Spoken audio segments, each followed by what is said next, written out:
اللہ اللہ اللہ لا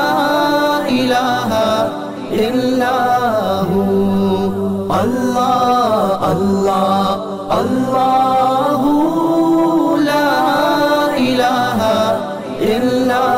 ہو۔ ان کا واقعہ بتا کر اللہ تبارک و تعالی ہم آپ کو جو سنا رہے ہیں واقعہ، محض قرآن کریم میں جب کوئی واقعہ آتا ہے تو وہ محض قصہ کہانی نہیں ہوتی کہ بھئی افسانہ ترازی ہے، افسانہ سے بتایا جا رہا ہے، اس کے پیچھے سبق ہوتے ہیں۔ سبق یہ دیا کہ دیکھو ایوب علیہ السلام کو دیکھو، شیطان بڑا دعویٰ کر رہا تھا، اگر وہ روایت صحیح ہے تو شیطان بڑے دعویٰ کر رہا تھا کہ ان کی ساری راست بازی، سارا تقویٰ میں ختم کر دوں گا، ان کو بیماری کے اندر مبتلا ہوں گے تو۔ لیکن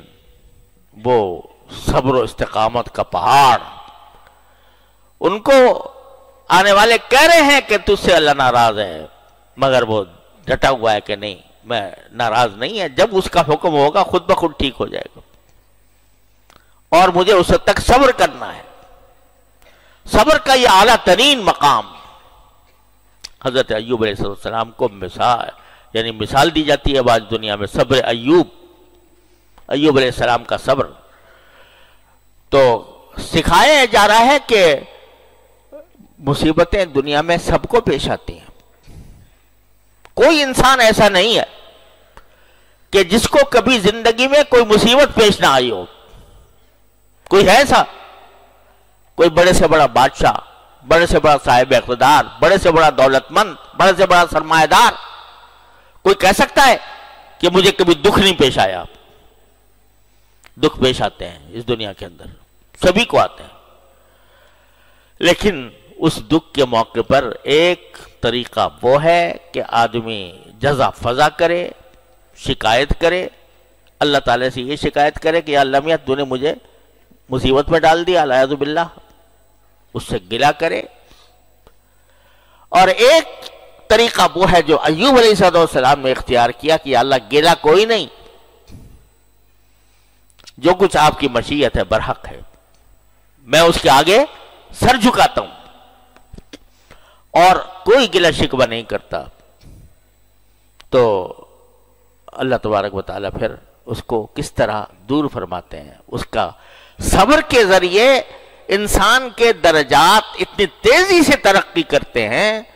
کہ جو خوشیوں کی حالت میں ترقی نہیں ہوتی۔ ہمارے بزرگوں نے فرمایا کہ مجاہدہ اضطراریہ میں زیادہ ترقی ہوتی ہے درجات کی بنسبت مجاہدہ اختیاریہ کے۔ تو جتنا صبر بندہ کرے گا اتنے اس کی ترقی درجات ہوگی، لیکن مانگو نہیں اللہ میاں سے، مصیبت نہ مانگو، پناہ مانگو، عافیت مانگو، لیکن جب آ جائے تو صبر سے کام لو۔ اور صبر کا مطلب یہ کہ کوئی گلہ نہ کرو اللہ میاں سے، جیسے کہ اللہ بچائے بعض مرتبہ زبان پر یہ کلمات آ جاتے ہیں یا اللہ میں ہی رہ گیا تھا اس مصیبت کے لیے، الیاذ باللہ۔ تو یہ کسی مومن کا کام نہیں ہے۔ مومن کا کام یہ ہے کہ وہ ٹھیک ہے، اگر وہ پکارتا ہے اللہ تعالیٰ کو یا اللہ مجھے شفا دے دے یا اللہ مجھے صحت عطا فرما دے، اس سے کچھ حرج نہیں ہے،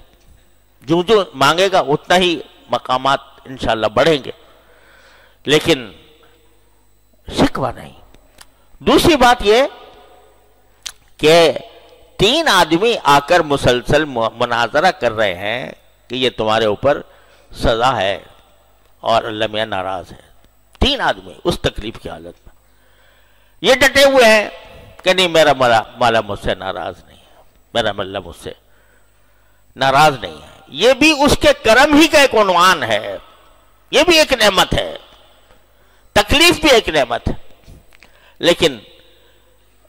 اس موقع پر بھی ان کے پاؤں ڈگمگاتے نہیں اللہ تبارک و تعالیٰ کے۔ وجہ کیا ہے کہ دیکھو یاد رکھو کہ اگر کوئی تکلیف آئے، مصیبت آئے، اس میں آدمی اللہ بچائے شکوہ کرے اور اللہ تعالیٰ سے رجوع نہ کرے اللہ بچائے، یہ علامت ہے اس بات کی کہ یہ بطور عذاب ہے، یہ اللہ کے ناراضی کی وجہ سے ہو رہا ہے۔ لیکن جس بیماری میں اللہ تعالیٰ سے رجوع کی توفیق ہو جائے، جس بیماری میں شکوہ نہ ہو، چاہے ہائے ہائے کرے، چاہے آہیں بھرے، چاہے روئے، لیکن اللہ تعالیٰ سے شکوہ نہیں،